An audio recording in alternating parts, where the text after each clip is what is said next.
Bonjour et bienvenue à cette nouvelle vidéo de maths facile. Aujourd'hui, nous allons parler de la diagonalisation des matrices carrées. Première partie.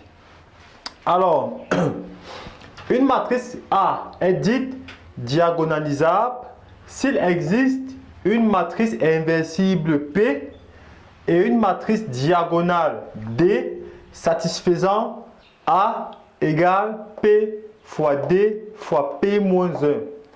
Alors, quand je dis donc qu'une matrice est diagonale, c'est une matrice qui a les éléments de la diagonale. Donc, les éléments de la diagonale sont non tous nuls, ou alors tous les éléments de part et d'autre de la diagonale sont nuls. C'est ça une matrice qui est sous une forme diagonale. Donc, si nous avons affaire à deux matrices A et B, carrées d'ordre n, si l'on peut trouver une matrice P inversible d'ordre n également, telle que A égale AP fois B fois P moins 1, dans ce cas, nous allons dire que les matrices A et B sont semblables.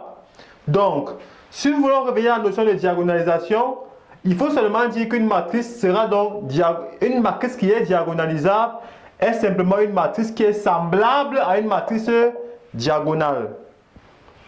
Donc, nous allons faire un exemple avec la matrice A. On se pose la question de savoir si cette matrice est diagonalisable.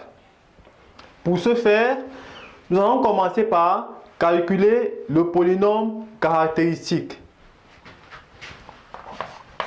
PA de x égale au déterminant de A moins x I3. Où I3 c'est la matrice carré identité d'ordre 3. Donc ce déterminant sera donc A moins x I3. Donc on va enlever x sur tous les éléments de cette diagonale. Nous aurons 2 moins x, 3, 1, 0, moins 4, moins x, moins 2, 4, 12 et 5 moins x. Alors pour calculer ce déterminant, nous allons utiliser la méthode de Cramer. Première colonne, première ligne, à l'intersection on a 2 moins x. Donc on a 2 moins x fois le déterminant de moins 4 moins x moins 2, 12, 5 moins x. Alors moins, le coefficient est nul, donc il a nul l'autre déterminant. On passe au prochain coefficient. 4 plus 4. Il va rester, première ligne, la troisième colonne. 3, 1. Moins 4, moins x, moins 2. Donc, alors notre polynôme sera 2 moins x, crochet. Ça fait la x moins 5, facteur de 4 plus x, plus 24, plus 4, facteur de moins 6, plus 4 plus x. Voilà.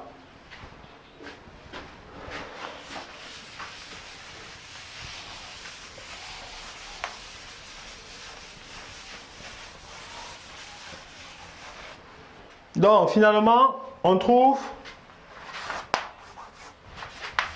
PA de x égale 2 moins x, crochet, ça fait là x carré, moins 5x plus 4x, ça fait moins x, moins 20, plus 24, ça donne x carré, moins x plus 4. Le tout, plus 4 facteur de x moins 2.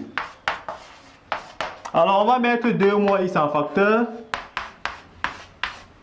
On reste avec x carré moins x plus 4. On met 2 moins x en facteur. Donc, on met d'abord moins 1 en facteur là. Il va rester moins 4. Donc, finalement, le polynôme sera 2 moins x, facteur de x carré moins x. Donc, il sera dans x, on met x en facteur ici, facteur de x moins 1, facteur de 2 moins x. Alors, le polynôme caractéristique associé à la matrice carrée d'ordre 3 est 5D. C'est un polynôme qui est 5D et qui a 3 valeurs propres simples. Il est évident de voir que le spectre de A ici, le spectre de A, c'est l'ensemble 0, 1, 2, qui ne sont rien d'autre que les racines de ce polynôme. Donc, la matrice A a 3 valeurs propres simples, ou encore 3 racines d'ordre de multiplicité 1. Donc, le polynôme A est, donc la matrice A est une matrice diagonalisable. Donc, dans la prochaine vidéo, nous allons voir comment est-ce qu'on va déterminer la matrice inversible P. Parce que déjà, nous avons la matrice D. La matrice D sera 2, 1, 0, 0, 0, 0, 0, 0, 0. Donc, il faut trouver D. Il faut trouver maintenant P. Alors, pour trouver la matrice P, il faut d'abord trouver les sous-espaces propres engendrés par les valeurs propres 0, 1 et 2.